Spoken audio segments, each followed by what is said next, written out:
listening by means of trying to better as well, and how it might be. Let's remember Brother Brent, Brother Adam, day of service. Remember Sister Wilkie. Also, let's remember Sister Kim. Remember Brother Will, Brother Will had surgery yesterday, and had some back set with some of it, and had to go in and redo some of it. I understood maybe the first thing this morning, but if I understand right, he's stable with all that at the present time. Remember him and Sister Alva as well. Remember Sister Linda McDaniel. Remember Sister Gina. Remember Brother Rick. Sister Mandy and Brother Ryan. I guess they're going out Houston again at the present time. Let's remember them. Remember Brother Vernon. Remember Brother James, Sister Agnes. Remember Brother Alan's parents. Sister Danielle. Let's remember Brother Alvin's, all of his family, Brother Alvin, Brother lost of their mother. Remember Sister Cornell, the sick and the caretakers. Remember the people away with work and school. Let's remember the people in uniform. Especially remember the unsaved. Let's remember our country and the leaders of it. People with problems, whatever it might be. Understand Sister Carolyn. Within their family had a couple of deaths recently. Let's remember them. And then Brother Wayne is to have a procedure tomorrow down in New Orleans, I believe at Tulane, if I understand right. So let's remember him. That will go well for him. And also, I mentioned I mentioned my brother-in-law. Might have been Sunday. Anyhow, had surgery on his back Monday. And he's doing reasonably well. He's come home. Been a lot of pain with some of it. If you have your Bibles now, we'll go back to the book of Zechariah. I know we started there 2 or 3 weeks ago. And I think it's been about 3 weeks or such a matter of it. I think we read down through chapter 1, if my memory serves me right, last Wednesday night. And we'll pick up with chapter 2 and read through it, make some comments about some of it. We'll move as long as far as time would permit.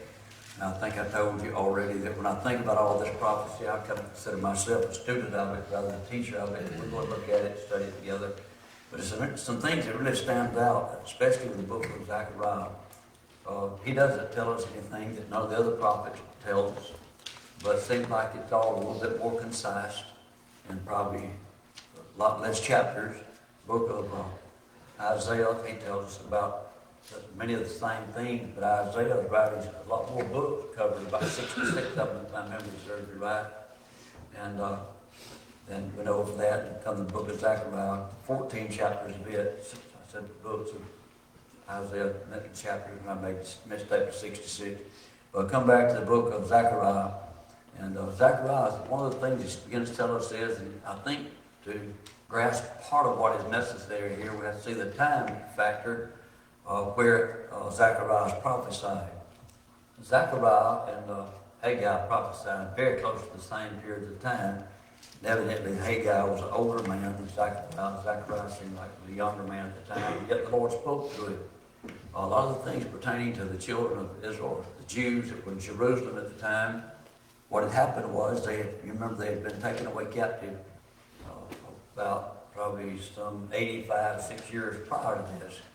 The first invasion of Jerusalem was about 606 BC. Some of the people taken away captive at that time, then I believe 587, somewhere along in there. They came and made another attack and burnt the temple and so forth, and carried away many other people captive at that time. So what's taking place now? They served their 70 years in captivity, and then after Cyrus rose to power, we know many of them were released. They were allowed to go back to Jerusalem if they so desired. And many of them did, went back, and they began to rebuild the city and rebuild the temple. And they faced a lot of adversity with all that. Not only from the people round about them, they faced a lot of adversity in the work which they were undertaking to do. And then a lot of accusations were made as time moved along to the authorities above them that still ruled from Shushan and really the world area called Babylon. Babylon had fallen at this time. Media-Persia had risen to power. And with all the discouragement, Zechariah was no doubt prophesying to them to continue and trying to encourage the Jewish people they would continue with this work. And the people that were here, Zechariah was prophesying in about 520, somewhere thereabout BC, and that would put you about 16 or 18 years, such a matter, from the time they had been allowed to come back to Jerusalem, and still not much had been done throughout the adversity.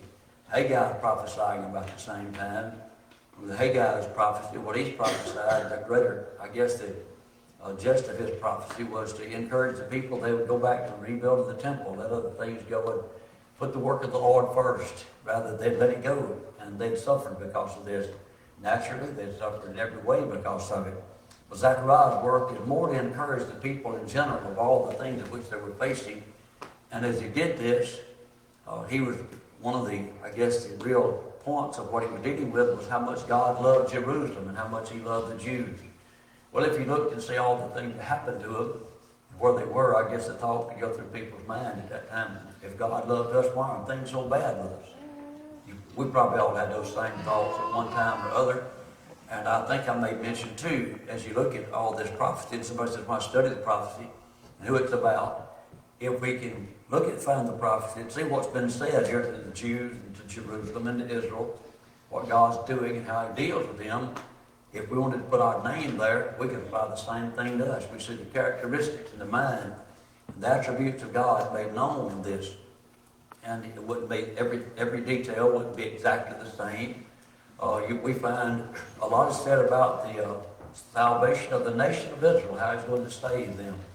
And if you looked at it, it's going to be by grace. They're going to place their faith in the Lord. And yet he's going to save them as a nation. How were we saved? It was by grace through faith. And the Lord saved us. And the Lord did for us what had to be done to make us where we'd be acceptable with him. We couldn't do that ourselves. He chose to do the same thing with this nation of Israel. And if we say how much he loved them, how much he cares for them, and you may say, well, again, why is it so important? Well, the little I guess we know about it, and maybe we live in such a place, I guess, in time, we don't recognize too much of it, but the world is basically always centered around Israel, and what God has done with them. And we don't know exactly what he has in mind today, except he's still going to come back and deal with them. We live in the church age. And that's been going on since the time of Christ. And that was a period of time set in between the time of when God's going to deal with the nation of Israel. And he'll receive them back and deal with them soon. And I say soon, I don't know how soon that's going to be. A lot of times we say soon, we think about 30 minutes or 30 days or something. With God, it might be a lot longer than that. But we'll come back and we talked about chapter 1. As we come through the chapter, I may mention to you that for about the first 6 chapters of such a matter, we have the account given us here of 6 night visions of which Zechariah had. The Lord appeared to him, and he gave us down even closely to the date that this occurred. And back in chapter 1, and as we go through the next chapters, we find that this was at about 5:20 when this occurred. And as he tells us the things that happened here, it's revealed to him as he sees this. He just tells us what he's seeing. And not so much, I think they understood what it all meant, probably more so than we do. One of the things, when you go back and look at prophecy, a lot of times what we see is type. Sometimes we see things that are symbolic of what maybe we're trying to see and look at. And when we see that and look at it, sometimes we don't know enough of the details, as I heard one of the older preachers say years ago, to make it walk on its all fours. We do get an image of what he's talking about. We may not get every detail of it. Kind of like when we see a type of something, we may see we may identify who it is going to be, but it doesn't give us the color of the eyes and the shape of the eyebrows and all this. Maybe not that fine in detail, but still we can gather some things that's there. So as we look at this, it gives us some implications of what maybe to expect in the future. A lot of times we've heard things said, and well, notice before I get through chapter 2, some of these kind of come together tonight and be a little bit more explicit in other places, but it really mind opening to read a lot of the prophecy of what God's going to do, and a lot of what we gather from it, we don't gather it all in one verse anywhere. Somebody give you an opinion about prophecy, what God's going to do, and somebody says, where does it say that?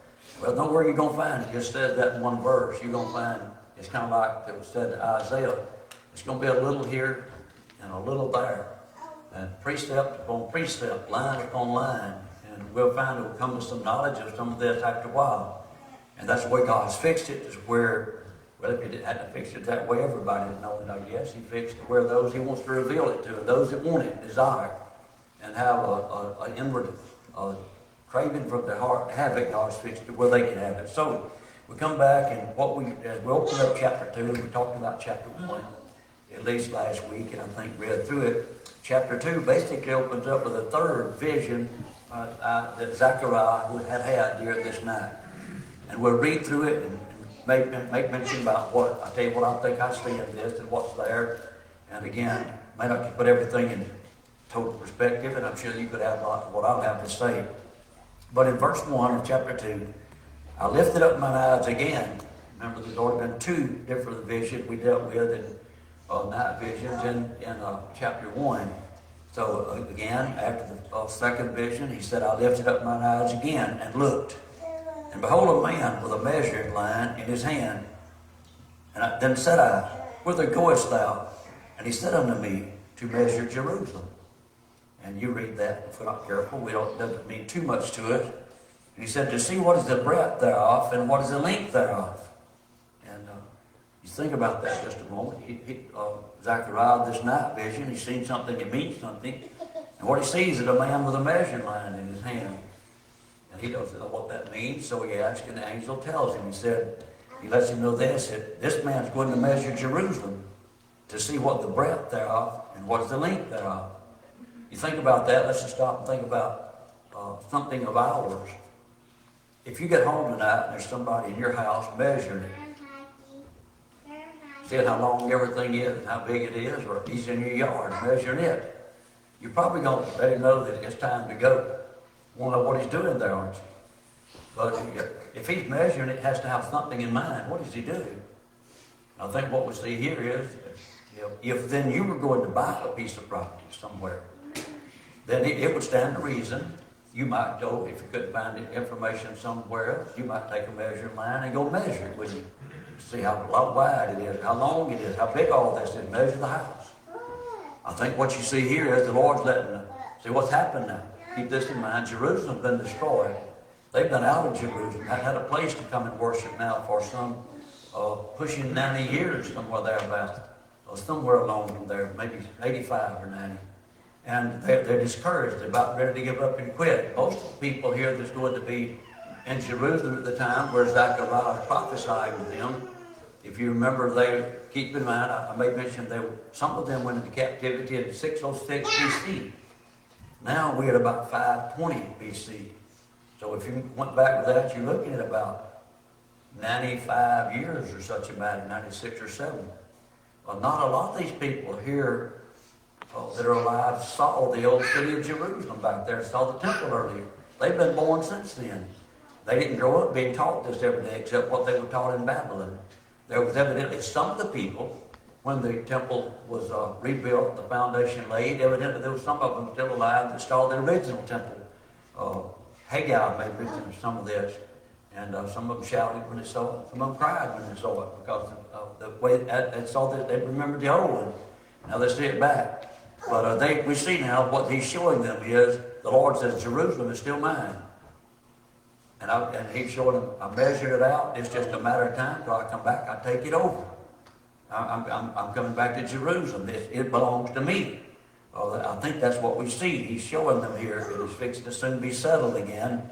And they're going to settle Jerusalem, but a lot of this prophecy that we look at to see where it had to be fulfilled had to really go out to the time after the tribulation time, the time where the Lord's going to come back and set his kingdom up here on this earth, the time we think of as the millennial reign of Christ. So he said, here in this, and after he said, this man's going to measure what the length and the breadth of Jerusalem is. And behold, the angel that talked with me went forth, and another angel went forth to meet him, and said unto him, Run, speak to this young man. So I made mention earlier, I think I made mention when we began to look at the book, evidently Zechariah was a younger man. We don't know his age, or I don't. So it might be somewhere we could know near this. But he was evidently a young man. Speak to this young man, saying, and here's what he said. Here's what all this means, the measuring of this line. Jerusalem shall be inhabited as towns without walls, for the multitude of men and cattle therein. For I, saith the Lord, will be unto her a wall of fire round about, and will be the glory in the midst of her. So here they are discouraged with it, wonder if there's any use, wonder the reality of it. Now the Lord speaking to Zechariah on this, and after he tells him, here's what this all means, he said, this Jerusalem. He said, this thing's not over with Jerusalem. He said with this, Jerusalem will be inhabited. And remember, prior to this, Jerusalem and all the cities we read about Old Testament wise, when they were built, had walls around them for their protection from their enemies. But he said now Jerusalem was going to be inhabited as towns without walls. Now they're not always going to need walls. And he said, concerning that, and not only that, he said it's going to be without walls for this reason, for the multitude of men. There's going to be so many people there. People are going to be gathered there that will come to dwell evidently around about Jerusalem and want to come there and dwell. And I know I'll get ahead of myself, so some of the prophets has to say about that, but it's going to be because the Lord is there. This is going to go out through the world, that the Lord is in Jerusalem. And people are going to want to come there and want to live and dwell therein and there around. And notice now, the reason they don't have to have the walls, we know this hasn't happened as of yet. For I, saith the Lord, will be unto her a wall of fire round about, and will be the glory in the midst of her. So the reason Jerusalem won't have to have walls is because the Lord's going to be a wall of fire to her. He will be her protection of the people of Jerusalem. And not only that, the Lord said, and I will be the glory in the midst of her. Evidently, Jesus Christ is going to come back to Jerusalem and set his throne up there. And that's going to be, no doubt, the capital of the world when he comes back and sets up his kingdom. Going to rule in and from Jerusalem. And the news of this is going to go out. It's going to be such a great place, and such a place that people's going to gather and come back to Jerusalem. I think we'll read more about that even before we get through chapter 2. At least I'll try to get through chapter 2 tonight. But there's another one of the prophets that's just come to mind, just where and which one, but made a statement concerning that period of time, that there'll be those that have access to the Lord. And people's going to gather to come there to know more about what's going on and to be with the Lord. It said that 10 men will take that man's garment and want them to make a supplication of them to the Lord. You know, somebody has power to get directly to the Lord. And there'll be people that'll come there. So when you look at it, see the thing that's going to take place, the millennial is not going to be exactly maybe what we've had in mind some ways. I know I've made mention many, many times. It's going to be more like the world we're living in now. The things that's going on. Only it's going to be appeased. It's going to be in righteousness. The evil will be put down. Evil will be done away with. And it won't be because there's not evil in somebody's mind. But the reason that it's not going to get anywhere, and the reason it's going to be safe, and the reason it's all going to be in peace, is because those that have the power to rule have such power that they will know a man's thoughts of what he's thinking before he gets to do it. And he'll be dealt with because he thought it. That's pretty powerful, doesn't it? If somebody has that kind of power, well, if that's the case, then things will be kept under control. And that's why that's going to be. And all this is going to be for the glory of the Lord. Well, that's what it's all going to be about. I mean, the Lord's going to be honored and glorified during this period of time. It's going to be heaven here on earth when you get right down to it. But I'll mention this since I've read about it. It talked about all the people to be there. And he said, and cattle there, you know. Cattle. So it must be going to be cows. If it's going to be cows, people must be somebody going to be growing cows. So that's just too far out. Let's not go there just yet. A while back on these Wednesday nights, we talked about heaven and some things about it, and looked about what's going to be. You remember we read about where the child was sitting on the hole of the asp, and no problems. The lion's going to lay down with a calf, and all these things. There must be going to exist. All those things must be going to exist then. I think life's going to be a lot more like we think, like it is now than we may think. I also made mention about as you go into the battle, for the battle of the also started during the tribulation period of time, as you gather for all the wars that's going to take place during the tribulation. At the end of it, people's going to take, the Bible said, and beat their plowshares and their pruning hooks into swords and spears. They're going to take all the weaponry, all the things they have to normally make a living with, and turn it into war weapons. Well, you stop and think about that. Is that different than what we've done in our country? What happened during World War II when they were preparing for it? All the companies, rather than building things for our luxury, and even you couldn't buy a tire here, everything was going to the military to go fight. They were building fighting equipment with the factories here that normally had built luxury equipment for a number of times. Well, it's going to be about the same thing then. Then once the Lord comes back and brings peace, it said they're going to take their spears and swords and beat them into pruning hooks and ship plowshares. Evidently, they're going to take all that war weaponry and take that stuff and then going to take it and go back to evidently farming again and making a living from a different way. And it's all going to be in peace. It's going to be a place of righteousness, a place where there's going to be perfect harmony among men. So I just started mentioning that. Cattle is mentioned here. It's mentioned a lot of different places. That's what the prophet's telling them. Verse 6, I think when you get to verse 6, we left the first vision.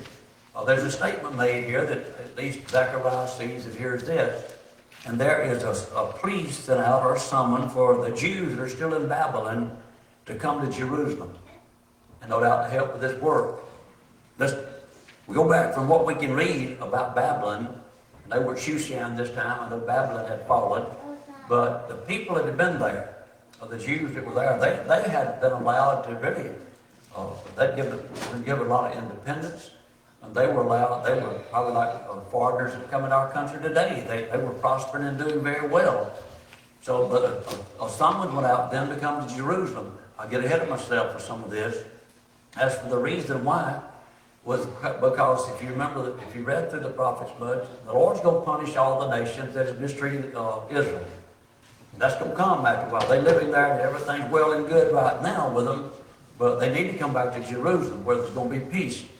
Because the Lord's going to deal with those people where He is, where they're living because of their sins and how they mistreated Israel. And these people then will have to be dealt with it. They'll be there then, and it's just not all going to be so good. But they didn't all just leave to come back at the present time. But He tells that's the plea that goes out. Ho, come forth and flee from the land of the north, saith the Lord. For I have spread you abroad to the four winds of the heavens, saith the Lord. I've spread you everywhere, but come back now to Jerusalem, basically what He's saying. And come back and live in the godly city, the place where it's good. And basically leave the things of the world that you're involved in. That's exactly the same message that's being preached today to Christians. Let the world go and come serve the Lord and walk with Him. And because the things the world has to offer you, the pleasures of sin for a season, there's really nothing to it. Really, when you come back and look at this, it's not a lot different. The message is a different setting, a different set of circumstance, but the principle is basically the same. Then we go to verse 7, and He says, Deliver thyself, O Zion, that dwellest with the daughter of Babylon.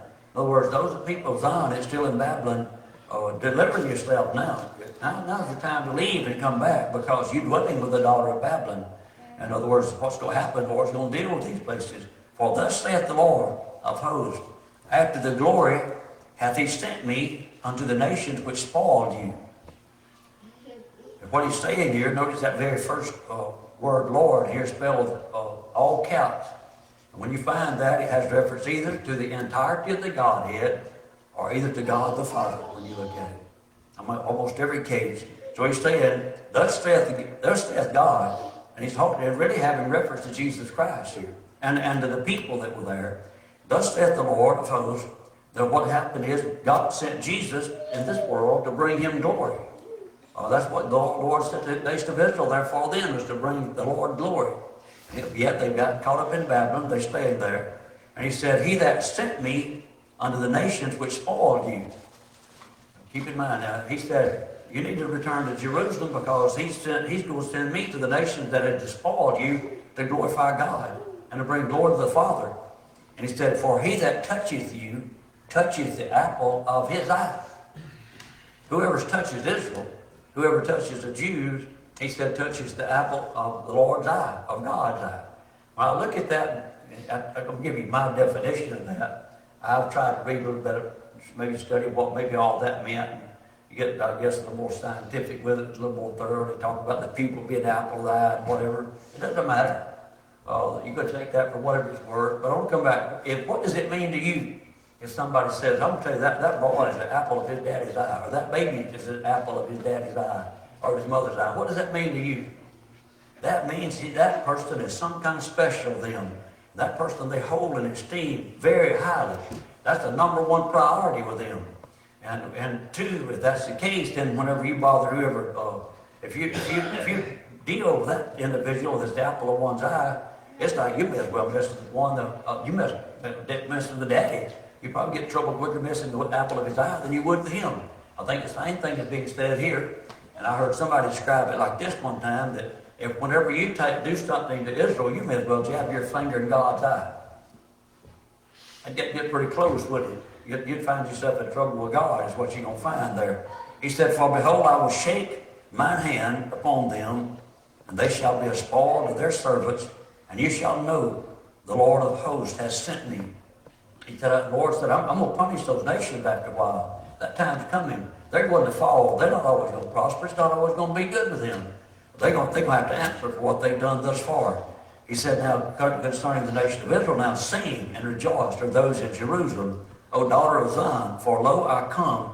I will dwell in the midst of thee, saith the Lord. The time is going to come. I'm coming back to dwell here in Jerusalem. I'm going to come back and dwell with you. And he said, that should give you the reason to sing and to rejoice. I'm going to come back and dwell with you. The Lord of hosts has sent me, and it's going to be a great time. And notice the next thing said here, and many nations shall be joined to the Lord in that day, and shall be my people, and I will dwell in the midst of thee, and thou shalt know that the Lord of hosts has sent me unto thee. Evidently, during the millennial reign of Christ, then, nations from all over the world, or wherever they are, said many nations are going to come to Jerusalem. They're going to come there to see the Lord and know more about Him and to learn about Him. And evidently won't even come there and dwell and have a greater relationship with Him.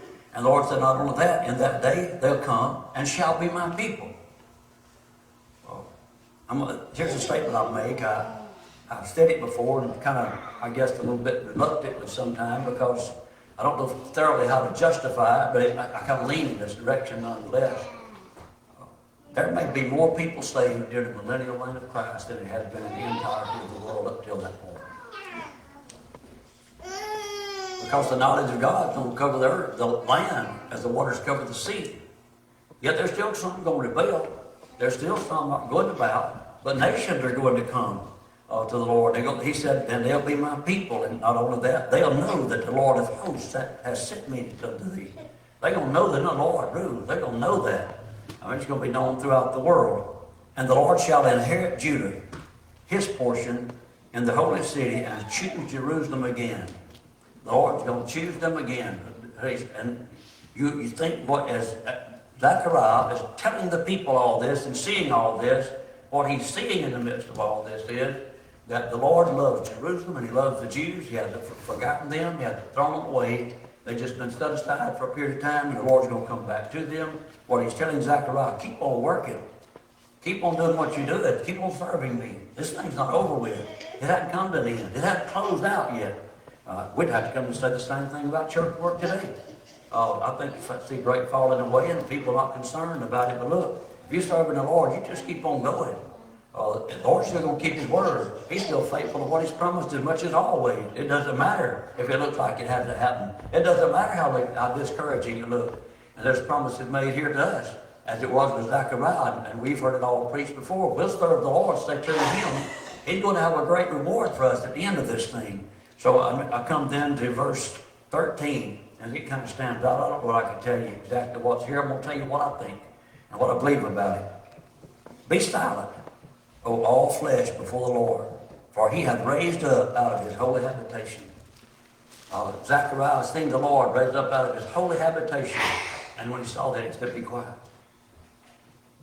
It's kind of like, put your hand over your mouth. And the Lord has risen up to judge the nations. He's going to judge all this. It's going to be awesome. All not necessarily so pleasant, but both sides of it. Awesome in the fact that God's glory is going to be revealed, but horrible for those to be judged. A time is, put your hand on your mouth, be quiet. He saw that. He said, be silent, be silent. The Lord has risen from His habitation. He's fixing to do these things He said. When's He going to do it? I don't know when. It still lies in the future. But I don't think it's too far. I'm not going to try to go into chapter 3. I thought maybe I'd try to cover a couple chapters tonight, but I'm not. I think night's our conference night, and I maybe started to be right. We'll ask for a verse of the song, give you opportunity to stand. If you have something on your heart, you feel free to make that known while we sing.